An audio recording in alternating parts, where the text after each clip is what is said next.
హైదరాబాద్ జలమండలి గుర్తింపు కార్మిక సంఘం ఎన్నికల్లో తెరాస బలపర్చిన కాంగార్ యూనియన్ జయభేరి మోగించింది. ఈ ఎన్నికల్లో బరిలోకి దిగిన తెరాస నేత హరీష్ రావు 98 ఓట్ల తేడాతో కాంగ్రెస్ అభ్యర్థి విక్రమ్ గౌడ్ పై విజయం సాధించారు.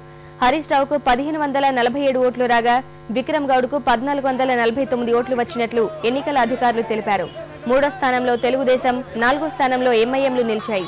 హైదరాబాద్ లో తెలంగాణ వాదం లేదన్న వారికి ఈ ఫలితాలు చెంపపెట్టని హరీష్ రావు అన్నారు. తెలంగాణ ఉద్యమంలో అమరులైనటువంటి 1000 మంది బిడ్డలకే ఈ విజయాన్ని ముందుగా అంకితం చేస్తా ఉన్నాం.